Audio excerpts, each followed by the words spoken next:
Hello, everyone, and welcome to our first MIT Sloan Alumni Online event of 2024. We're excited to be here with Jackie Selby and Shuman Ghosemajumder. This is our event focusing on AI and its impact on cybersecurity and society. You're in the right place. This is the best conversation you'll have today, so we're really looking forward to it. I'll do a quick intro and then turn it over to Jackie and Shuman. So we are joined today by Shuman Ghosemajumder, class of 2002 from MIT Sloan. He is the CEO and co-founder of Reken, an AI cybersecurity startup. He is an expert in this space and has an extensive bio of career accomplishments, including serving as the CTO of Shape Security, which was acquired by F5. He was also the global head of product for trust and safety at Google. Jackie Selby, you know her. She's from the Executive MBA class of 2001. She will be our moderator and host today. And she and Shuman will be diving into our topic. And they've prepared many questions to get the conversation started. If you've joined the program before, you know the format. We'll start with our prepared questions, and then we'll move to our pre-submitted questions that were sent in from our audience via our registration form. You can use the Q&A panel in your Zoom interface to also add questions there, and we'll be monitoring the chat as well. So with that, thank you so much for joining us today. Jackie, Shuman, I'll go ahead and turn it over to you. Okay, thank you so much, Greg, and thank you all for joining us today. As Greg mentioned, it really is a pleasure to welcome Shuman here today to share his thoughts on this very timely topic. And as Shuman noted, when we were preparing for today's discussion, AI and cybersecurity are inextricably linked. And certainly it is an important topic with broad implications, both personally and professionally. And as Greg noted, Shuman has extensive technical knowledge and experience in this space, really having worked in it for the entirety of his career. And so we could not have hand-selected a better person to lead today's discussion. So Shuman, thank you so much for just taking the time out of your day to be with us and to be a resource to the MIT community by sharing your knowledge and experience with us. Thanks so much, Jackie, Greg. It's a real pleasure to be here. So Shuman, before we get started with our prepared questions, I'd love to invite you just to share a little bit about your background and your personal experiences that will help to inform our discussion today. Sure. So as you mentioned, I've been working in this area for most of my career, and it started off working in the areas of protecting our advertising system as well as protecting our users at Google. And some of the threats that we had to face there were the fact that our advertising system was primarily based on pay-per-click advertising at Google. And if someone could generate fraudulent clicks at scale, then that represented a threat to our entire business model. So we invested very early on in sophisticated techniques, very large-scale machine learning models to identify if there were fraudulent clicks amongst the billions of different clicks and events that we would analyze every single day. And we scaled things from there in terms of being able to stay ahead of whatever fraudsters evolved into. And then after Google, at Shape Security, one of the things that we realized was that every industry has their version of these types of problems. And we protected against many new types of attacks that involved automation, where you've got cyber criminals who are using various types of software linked together in order to create a more complex type of attack.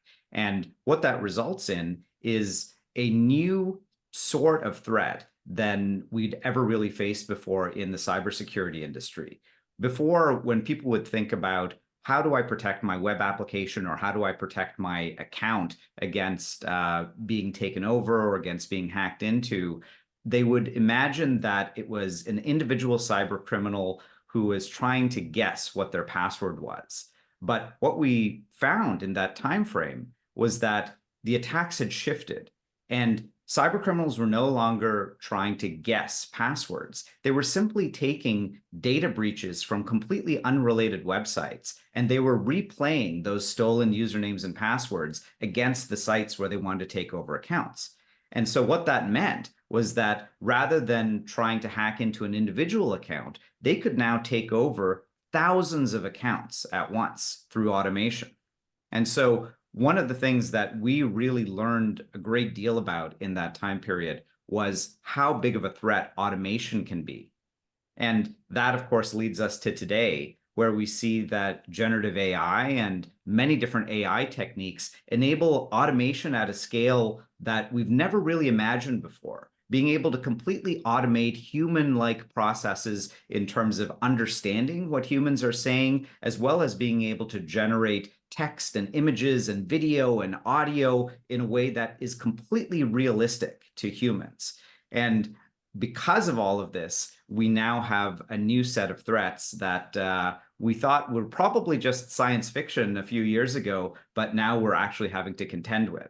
So I'm sure that many of you have heard about the recent case of a person in the financial services industry in Hong Kong getting onto a phone call, or a Zoom call rather, with a bunch of participants who were all deep fake videos. So it wasn't actually their real colleagues that they were conversing with, but it was deep fake versions of them.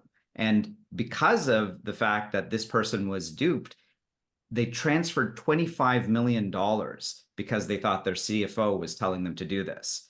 And this is just one of many different stories that we've heard about in recent days, as well as over the course of the last year. And it's really just the tip of the iceberg in terms of how these attacks are getting more sophisticated and how they're going to evolve over time. Yeah. Thank you very much, Shuman. And you touched on a little bit about certainly your experiences, but also some of the threats that are pressing for businesses today. So kind of building upon your strategic product development knowledge, engineering, and kind of the research that you have done in the space, could you share just your thoughts on what are some of the most pressing issues for businesses today? I think that businesses for quite a long time have been thinking about how do they get more value from the data that they have from their operations, from their customers, from their employees. And big data was an important theme throughout the 2010s.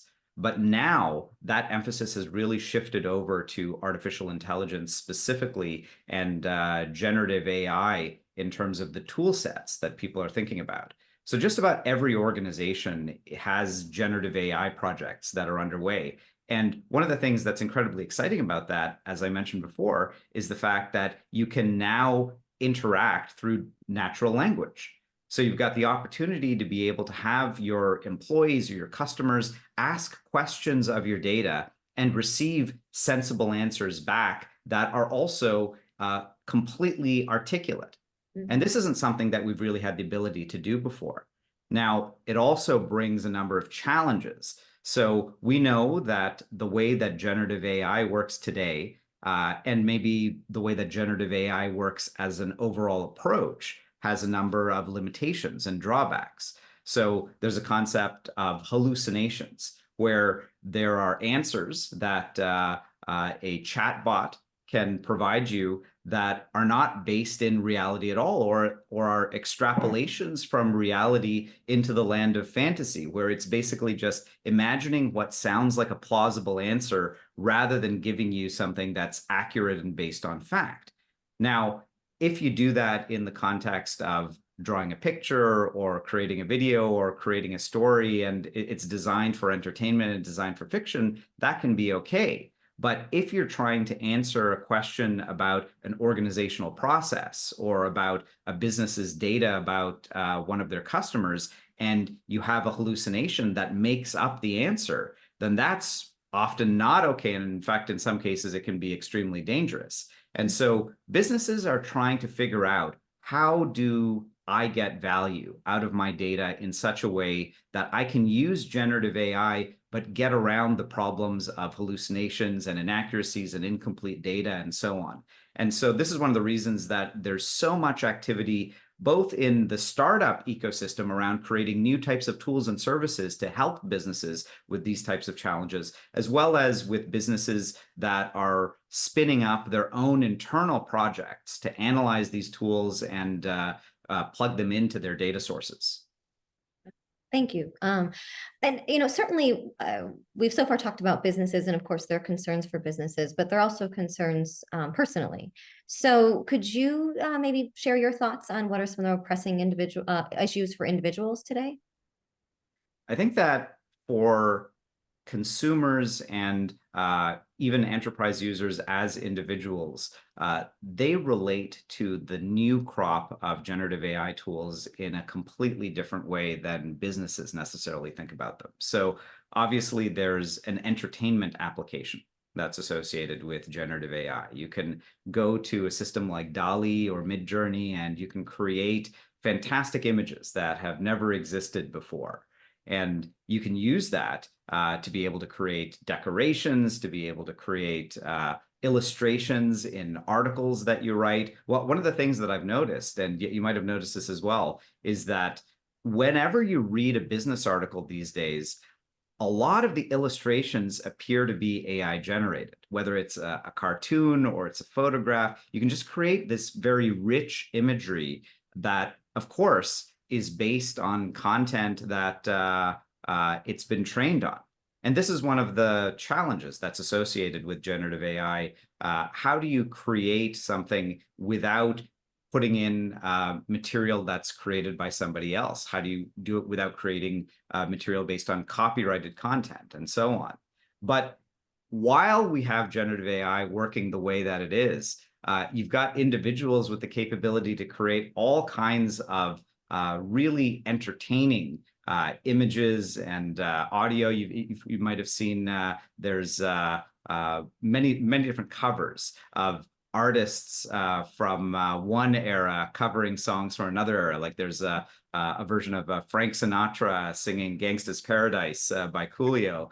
And it's amazing. And the quality of it is just stunning. So I think there are a lot of different personal applications that people are exploring, including being able to create personalized chatbots for entertainment purposes. But one of the other effects that we see is that generative AI is being used to create harm.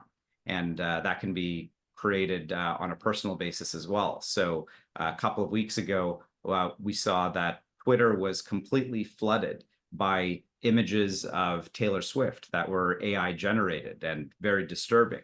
And this was something that was happening at such a scale that Twitter, after a few days, shut off searches for the phrase Taylor Swift entirely.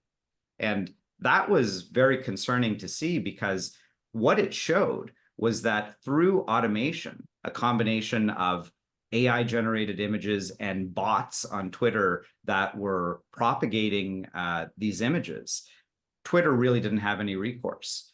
And that's part of the challenge that's associated with automation writ large now. So if you've got the capability to create fake images, video, audio, text, and use it to be able to defraud and attack people all across the world simultaneously, that level of automation creates a level of risk that we've never had to contend with before. And so that risk exists on the personal side as well as on the business side. So for individuals, now one of the things that we're seeing is deepfake call scams that are calling up their landline phones and their cell phones and impersonating loved ones.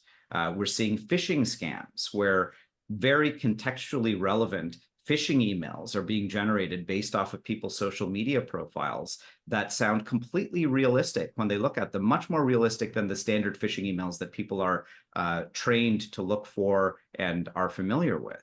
And so I think that on the personal side, just as on the business side, there's a lot of opportunity, but also a lot of risk. Absolutely. And thank you for sharing those really kind of vivid examples, both for businesses and for individuals. It's, I think, extremely helpful. So thank you. So let's take a step back a little bit and kind of broaden our discussion, because, certainly a big part of your career is as an entrepreneur, and you've been involved with several startups, and we'd love to just learn a little bit more about how you've assessed opportunities. How have you thought about new innovations and pursued those opportunities, and kind of what advice would you offer for those in the audience who are either startup founders or considering a startup or joining a startup?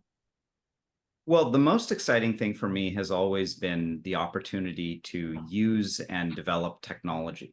So technology is what I view as the most leveraged way to be able to impact the world positively. And if you can create a new type of product that many people can use and benefit from, then it allows a small group of individuals in one place, or in many places these days, to be able to create something that is used by the entire world.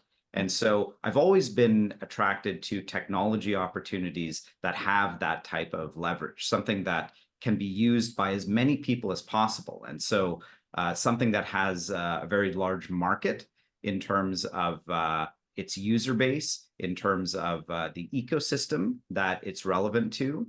And then, of course, there are many other aspects of how do I look at opportunities and what has been successful in terms of different businesses that you look at historically. I think that the people that a company is built around, what's the culture of that company, what are the values that are associated with it. There's been a lot of discussion in the past several decades about corporate culture and how to create an organizational culture that's going to allow that company to be as successful as possible. And I see a big difference between organizations that merely have a corporate culture or a set of values that they've printed and put on a wall somewhere versus the organizations that really live and breathe that culture. So in the early days at Google, for instance, one of the things that was pretty remarkable to me was how we would make decisions inside of the company and literally ask ourselves, is that googly? Is that evil? And those meant something to us in terms of being a shorthand that everybody could use to be able to communicate what's good for the user, what's going to have a positive impact on society, and so on. And of course, it's challenging to be able to scale a culture as a company grows. But I think that throughout the 20th century, we've seen examples of companies that have been able to do that better than others. And so that's one of the things that I aspire to as well in our new company, being able to not only create a set of values that reflect how we operate and how we want to operate, but also then communicate that to every new person that we hire. I think that ultimately a company's culture is about the people that it hires, the behaviors that it promotes. And I think that what you have the opportunity to do is constantly ask yourself, are you hiring the right people? And are those people then carrying that culture forward? And so that's something that I've always looked at in every startup and every company that I've joined. Thank you. It's a really important point, and certainly that matters. Culture and people identifying with it and helping to live out those values matters at a startup or any business. So thank you for sharing that. It's an important reminder for all of us. So turning back to AI, I'd love to get your thoughts on just what are the broader kind of social and ethical implications that AI has or has potentially for our society today. I think that it's so vast. You think about how AI can affect every single aspect of life and work and society. And there are so many different ways that we see AI being incorporated into the way we live our lives today and the way that we're pursuing work today. And this is really just the beginning compared to what that level of AI integration is going to look like 10 years from now or 100 years from now. So I look to a lot of science fiction actually to try and imagine what that future is going to look like, because a lot of thought and imagination has been put into thinking of what would happen if we had technology beyond the technology that we have today. And generative AI really is a glimpse into the future. I don't think that anyone thought that we would have this technology 20 years ago. The way that we would approach machine learning back then, we were so far away from being able to have the types of conversations that we can have with chatbots now in order to be able to leverage all of the data that's available on the internet. I think that we're now just coming to grips with how do we relate to this technology and what does it mean for us.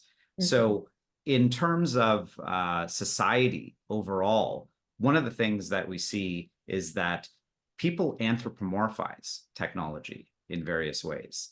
So even before we had generative AI chatbots, one of the things that we saw was that people would talk to their Amazon Echoes, and they would talk to Siri, and they would actually have a sort of emotional response when it came to talking to those. There was a study that was done that showed that in areas where there were higher rates of loneliness, talking to an Amazon Echo or your Google Home product on a regular basis could actually alleviate some of that loneliness. And of course, the natural language capabilities in those devices is so much more primitive than what we now have available through generative AI-based chatbots.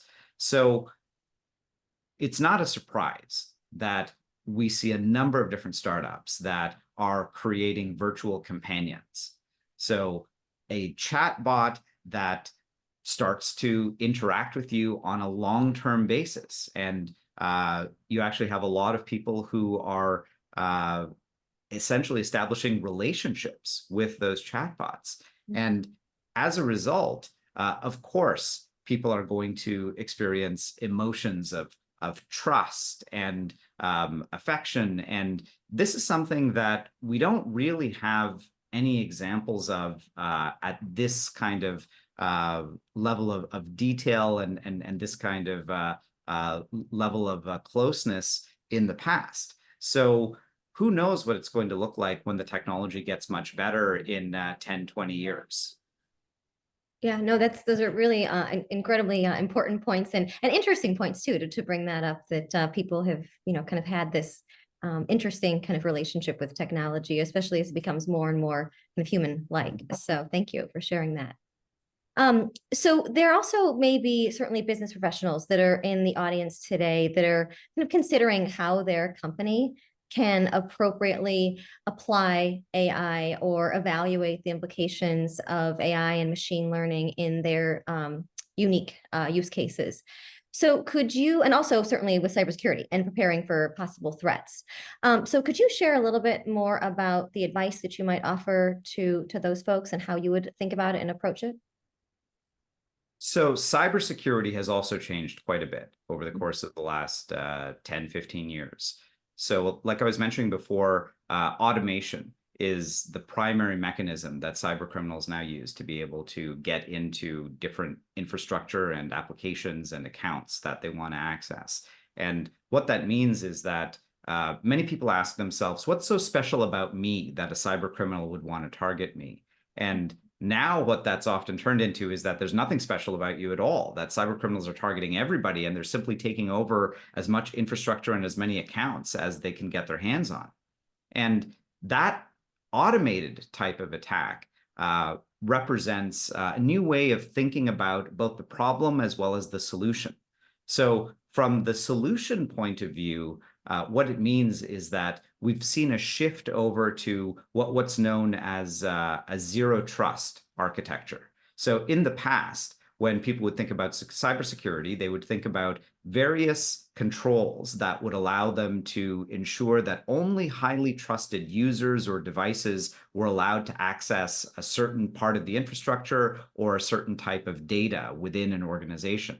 And what we've realized over time is that we can never really do a perfect job of that. And there are going to be attackers who are going to get in because they're using automation to be able to find those pathways in. So a better approach is to constantly monitor behavior, constantly analyze all of the data that's available to us to understand, is a resource that shouldn't be accessed by a particular user being accessed? Is there a behavior on an account that is anomalous from what we've seen before? And all of those approaches involve machine learning, or they should involve machine learning in order to be able to do them very effectively. So what we see is the deployment of the use of data and machine learning across enterprises in order to identify these more sophisticated types of attacks. And that's really something that has been going on for the past 10 years. And it's really not trivial to be able to do across your entire infrastructure and across your entire enterprise. And that has led to another evolution in how cybersecurity is delivered. I think that in the past, you would think about cybersecurity from the perspective of how do I hire all of the right people within my organization? How do I train them up in order to be able to create the types of cybersecurity that I want in my company? And it's really difficult to scale that approach. So if every single company in the Fortune 500 is trying to do this, then there's a real war for talent. There's a scarcity that's involved in having the right skill sets to be able to create security within your organization. And a much better approach is a service-oriented approach. When you've got various specialist organizations that can provide you with various tools and services, and then every organization can benefit from those. And this is a trend that we've seen for quite some time. And I think that it's really what the future of cybersecurity looks like, being able to get those advanced services that are kept up to date, that are kept constantly patched and so on, so that cybercriminals can't use those as a point of attack as well. And using those services within your organization rather than having so many people who are individually responsible for cybersecurity implementations. Now, that being said, I think that cybersecurity is more top of mind than ever for organizations, and we see board level attention, CEO level attention, and you have to have the right people who are orchestrating all of those mechanisms. But I think that in the future, you're not going to have as much of a need for a large headcount of cybersecurity focused individuals within an organization, so much as you're going to be using services. And of course, this relates to AI as well. So when you've got AI mechanisms that allow you to be able to deploy and control and monitor those services, then you can do a lot more with fewer people. Those are really good points. Thank you. And I guess kind of building upon that, what advice would you give for businesses who want to think about the best application for AI in their organization, or how to kind of optimize the use of it beyond cybersecurity?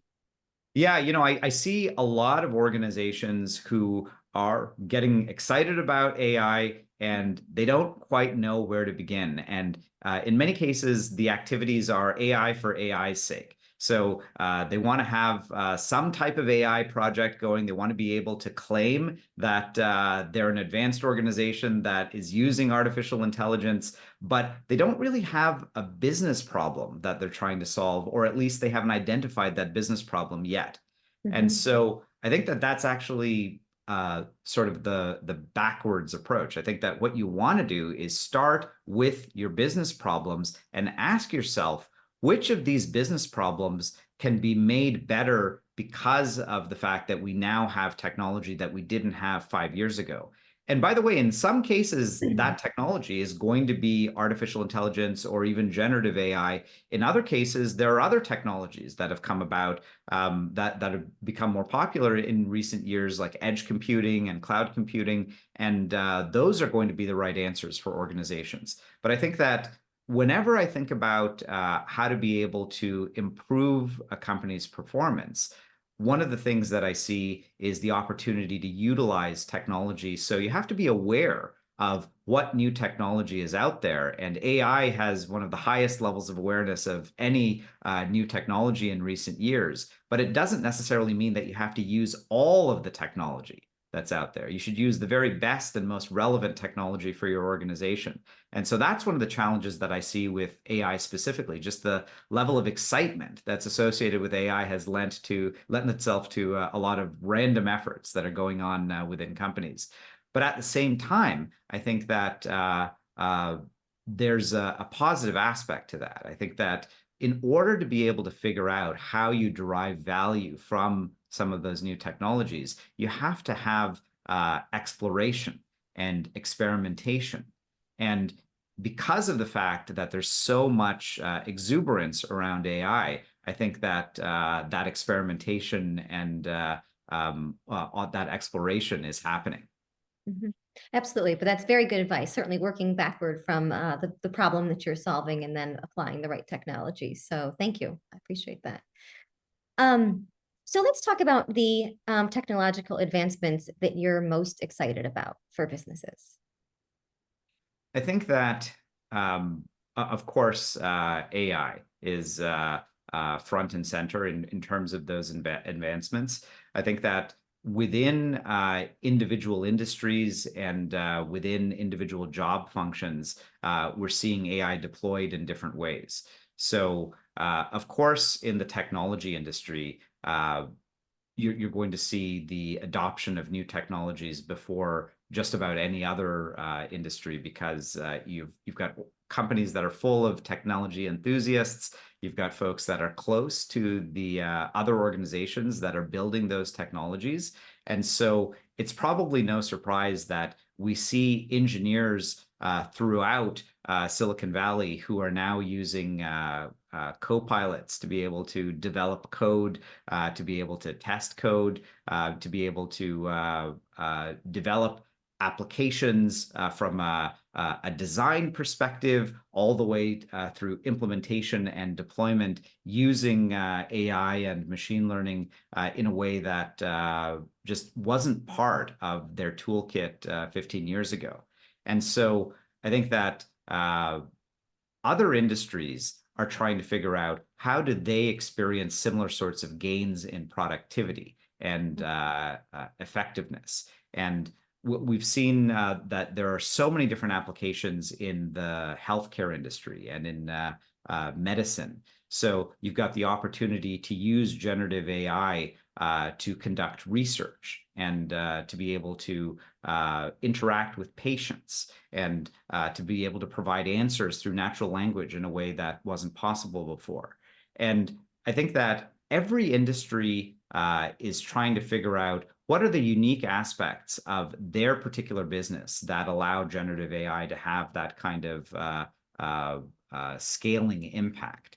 And probably the common theme is wherever you've got the opportunity to interact with people directly. So whenever you've got the opportunity to answer questions that your customers have or that your employees might have, that's where natural language plays such an important role. And where in the past, it's been fairly cumbersome to create systems and interfaces that allow people to navigate through vast amounts of data to be able to find the answers that they're looking for. Search, of course, was one of those innovations that allowed us to be able to do that, but search has its limitations. So in many cases, people don't know what to ask of a very large data set. There are some people that know how to use Google better than others. And so if you know exactly what keywords to use, then you can often find the information that you're looking for on the internet. But for a lot of people, they don't think that way. They don't think in terms of, let me figure out exactly what are the most relevant keywords to a particular subject. They just know how to be able to describe the subject that they're interested in more natural language ways. And of course, that's exactly where chatbots excel. So one of the things that we see now is systems that are trying to compete with search. Companies like Perplexity that are offering natural language interfaces that are much more conversational rather than keyword-based. And this is something that businesses are trying to plug in as well. So if you have a bunch of answers in terms of being able to provide a healthcare diagnosis or to be able to provide a customer support answer, and you've got a natural language interface to it, then you can actually allow your users and your customers to be able to get at those answers more effectively.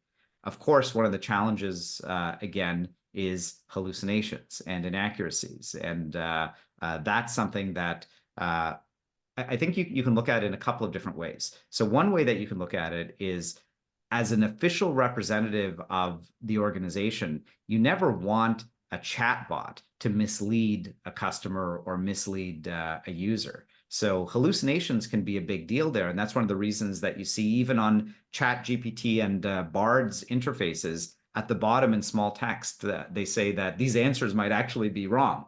So people should be aware of that. But of course, that's not the way that people think about those mechanisms. They just look at the answers and they think that that sounds pretty correct to me. And so then they act on them immediately.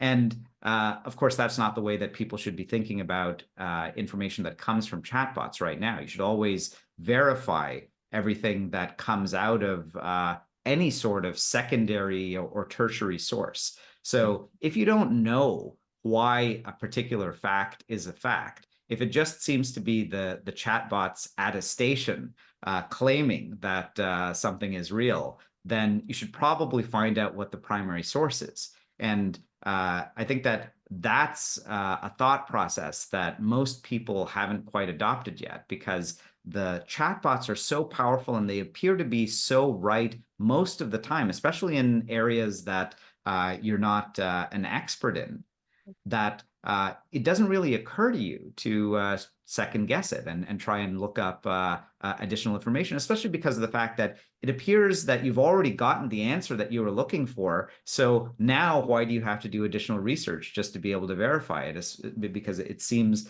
like it has so many details and it's so confident. And so I think that businesses are trying to figure out, how do I take those limitations, but still get all of the productivity benefits and all of the value benefits to my customers by incorporating generative AI. And I think that this is undoubtedly the most exciting technology in terms of what's capturing people's imaginations and what we can see directly from businesses being used. But there are other technologies, especially relating to data and AI, that I think are also very exciting. So just the general understanding of the power of data, being able to leverage that data to be able to create better operating models within businesses, to be able to improve efficiency, to be able to create better work environments. I think that all of that is very exciting, and it's all part of the same sort of theme of being able to become more intelligent as an organization and become more automated as an organization.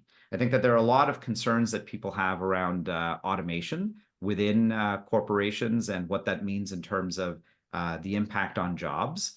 And that's something that I think it all depends on the time frame.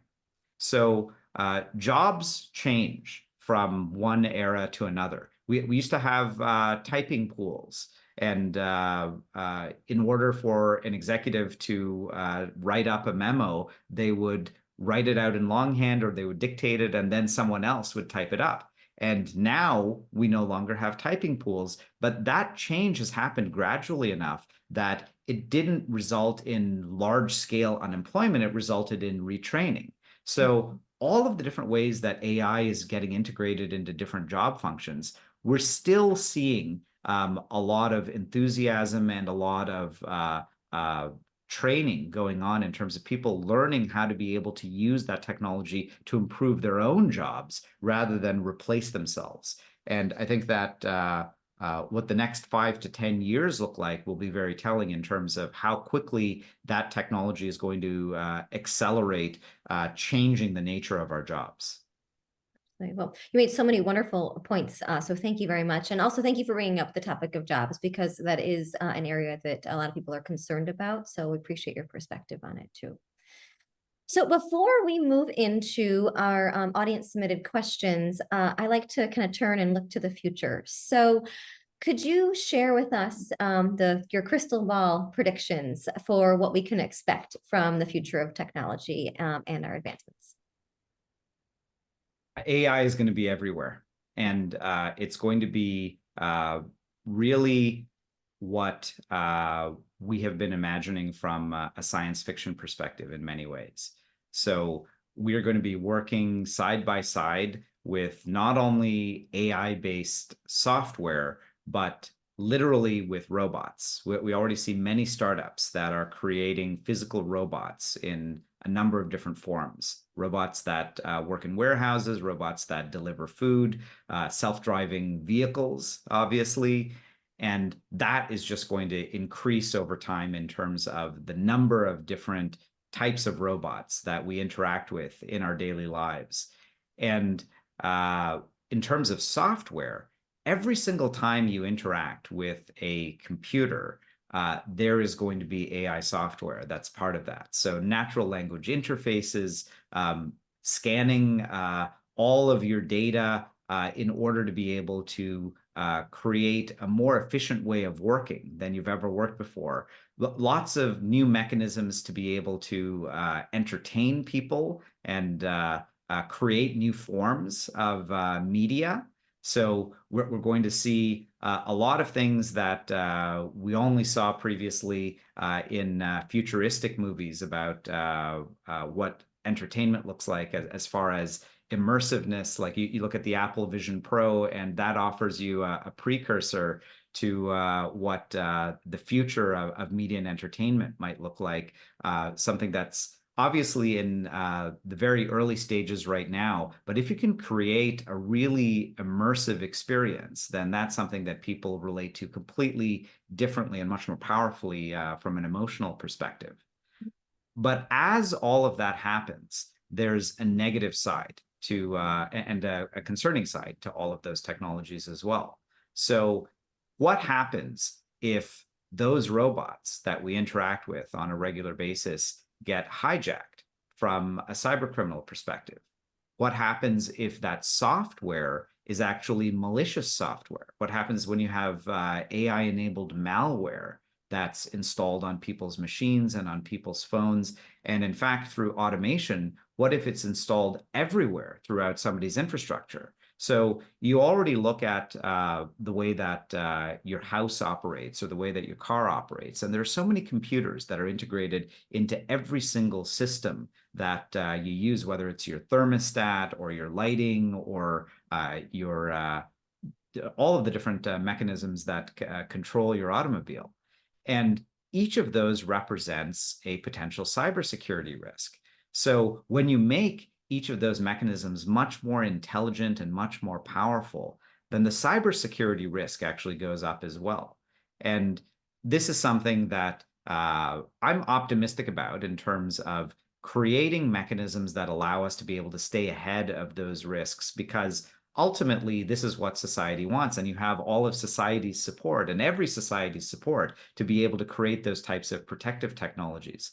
But one of the challenges associated with that is that cyber criminals now have more advanced technology than they've ever had before. So they can actually achieve many of the same economies of scale and scope that we as good guys were able to achieve in the past through our stack of technologies. So the future overall, I think, is very exciting. It's going to bring us all new kinds of efficiencies, new forms of interaction, new forms of entertainment. But in order to be able to navigate the risks that are associated with those more powerful technologies, we need similarly powerful technologies that protect us against new types of threats. Well, thank you very much for just that enthusiastic response, but also very balanced perspective on the pros and cons. Appreciate that. So now we have received a number of audience submitted questions, so we appreciate your enthusiasm, and we took the liberty of trying to condense them down to cover 4 main topics that we saw routinely come across our desk. But we encourage you, there already been a few questions that have been submitted in the chat, so we are going to do our very best to get to as many questions as we possibly can. But we'll go ahead and start with the ones that were submitted previously, and then we'll move to any live questions that we've received today. So the first topic we want to cover is AI. So Shuman, can you talk a little bit about what sectors will be most impacted by AI, both positively and negatively? I think that the healthcare industry is certainly one of the ones that is top of mind. So the idea that you can use AI to be able to look at millions of X-rays in a time period that goes far beyond what any individual radiologist would ever be able to look at, in order to be able to train models and identify health issues that would escape human detection. I think that that's something that's incredibly exciting and incredibly powerful. And we see those applications across all of medicine. I think that that's one of the areas where we see a great deal of activity. And there is a lot of speculation about what does this mean for certain parts of the medical profession. So some people have said that there won't be any practicing radiologists in 10 years' time. I think that what's more likely in the short term, of course, is that we'll see technology augmenting the work processes that we see them performing. One of the themes that many folks outside of the technology industry, but in other industries, are embracing is the idea of not AI, but IA. So intelligence augmentation and automation, and being able to take advanced technologies and make human workers more effective rather than trying to create artificial intelligence agents that are performing the entire function of a human worker. And I think that that's something that we see in manufacturing. It's something that we see in the retail industries in terms of looking at products and analyzing large data sets. Whenever you've got humans that are responsible for making many decisions on a regular basis and deciding what needs to be done in terms of a particular organizational process many times a day, that's where you've got the opportunity for data to be improving their ability to make a good decision. And so being able to use those types of approaches, I think, is very powerful. And every industry, to some extent, is thinking about a few different aspects of this. So one aspect is, how do I improve a process in terms of efficiency?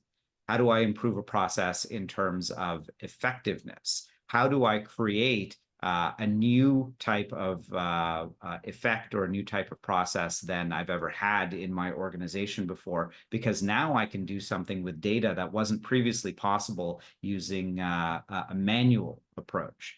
And so one of the things that you see in the entertainment industry is the use of deep fake technology to be able to create realistic videos and audio that previously required a lot of special effects work. And in fact, even with all of that special effects work, you couldn't quite get it right. So it was just a few years ago that we saw that in the Justice League movie, Henry Cavill had a CGI he had a mustache in real life, and CGI was used to get rid of that mustache. And it did such a poor job of it that everyone kind of winced when they saw that scene. And of course, now using deepfake technology and using generative AI, you can do that almost seamlessly. And we've seen that technology evolve in just a few years' time. So what that's resulted in is the ability to do things that really weren't possible just a few years ago. So in the Obi-Wan TV series, they actually had Darth Vader make an appearance, but his voice wasn't actually the actor James Earl Jones re-recording or recording new lines. They used AI to be able to synthesize his voice, trained off of past performances. And it was able to do basically a seamless job of this. And so I think that every industry is thinking about different ways to be able to incorporate that type of synthetic media. So in some cases, it can be used directly, like in the entertainment industry. In other cases, it can be used as part of marketing materials. We see a lot of marketing campaigns that are now using synthetic imagery. And that's something that is still in its early stages, just as all of this is, because one of the concerns around it is, what happens if a company creates a marketing campaign that is based off of synthetic imagery that was trained on somebody else's copyrighted imagery? And I think that that's something that no company wants to be liable for, but we're still trying to figure out exactly what it means from a legal perspective. Absolutely. It's a very important point. So let's turn to cybersecurity for our next question. Could you please share your thoughts on what cybersecurity looks like for companies in the future? So like I was mentioning before, I think that consuming cybersecurity as a service, that's something that's going to be much more important going forward. In fact, I think that all of cybersecurity in some cases can be consumed as a service. And what I mean by that is we've had customers in the past where their entire cybersecurity function has been outsourced to another organization. So whether you're working with somebody like an Accenture or an IBM, you can even have your chief security officer be an employee of Accenture or IBM and orchestrating all of the different cybersecurity programs that you have within your organization. So I think that being able to make organizations more focused on their core businesses as opposed to ancillary functions like cybersecurity, that's something that is going to be much more of a trend in the future. Now, that being said, there are many aspects of cybersecurity that can be unique to a company's business model or to a particular industry. And so that's where you need to have the expertise to make sure that you are providing the right types of technologies and the right types of processes to be able to protect your enterprise and its users and your employees.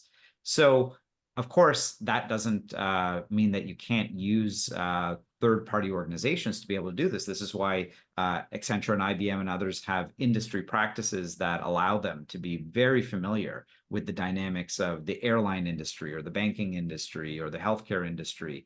And so the intersection of cybersecurity and your particular industry, that's something that I think that there's an increasing amount of knowledge about throughout the world and throughout the internet. And so being able to bring that to bear in the context of a service that you can scale and you can rely on, regardless of what the skills within your own employee base look like, I think that that's something that's part of that future trend. Another thing that I think is a trend that we're seeing in cybersecurity is the increasing use of artificial intelligence.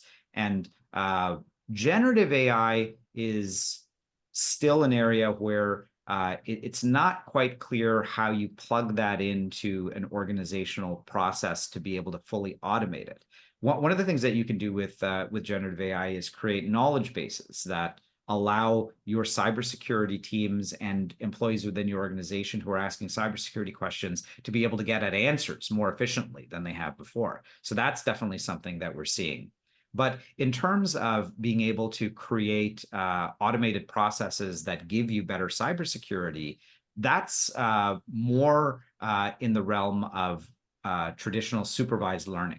So being able to analyze a large number of events, a large number of transactions, and look at them for signs of anomalies and patterns that could be indicative of attacks that you want to give attention to, that's something that allows you to be able to create a very effective approach. Now, one of the ways that you can create that approach is by using services that incorporate machine learning. And that's, of course, something that we've seen for a number of years, that companies are using more and more vendors who are using machine learning in their cybersecurity products. And, this is something that over time, companies develop more internal expertise in as well. They figure out how to be able to use their own data to be able to create machine learning models that they maintain themselves. And this is something that we've seen in the fraud organizations in companies for many decades now. It's always been the approach of fraud teams to use automated systems and machine learning in particular to be able to analyze data. And I think that one of the trends that we see is that expertise that exists within fraud organizations is now being shared with the information security organizations. And we're seeing a lot of amalgamations of these teams and collaboration where they're sharing data, sharing processes and tools as well. Okay. Thank you. Thank you. So we have only about 3 minutes left, so we should try to get to 2 more questions. It's the first being about society and just talking about cybersecurity issues and AI. How do you see that changing society in the future? I think that it's very taxing for most people to have to think about security issues constantly. You don't want to have to think about not being safe in your house or in your company or in your car. You want to be able to take safety for granted as much as possible, because that allows you to focus on your own life, and it allows you to focus on things that are positive.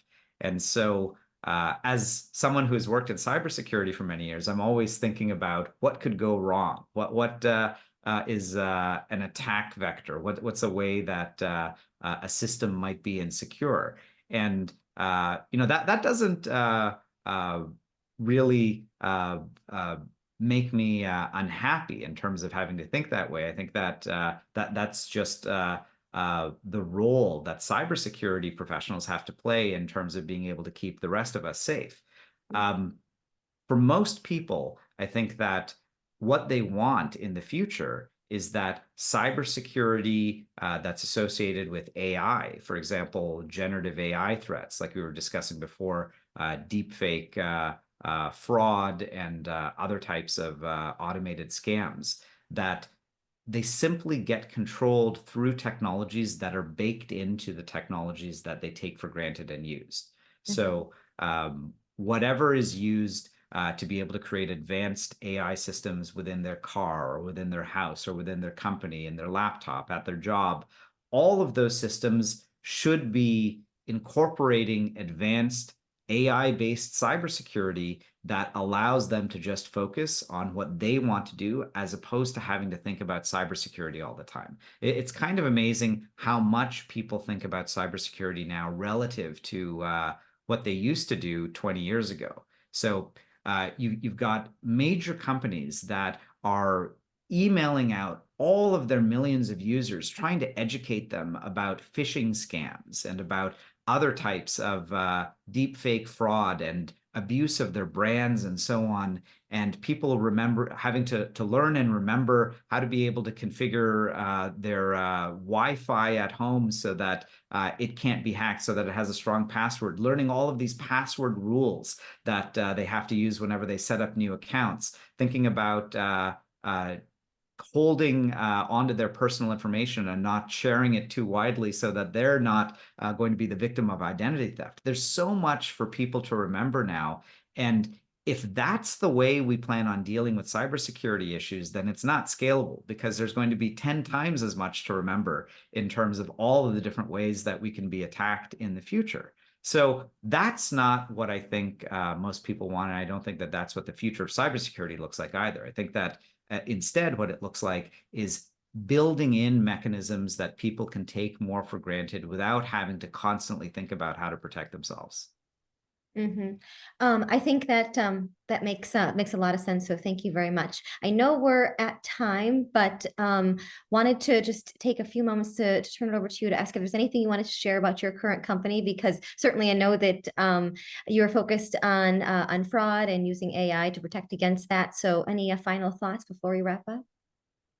Well, we're going to be revealing our platform and product later this year. So there's not a lot that I can share, except to say that we are dealing with these types of threats in terms of what do we do about the advanced forms of fraud that generative AI enables.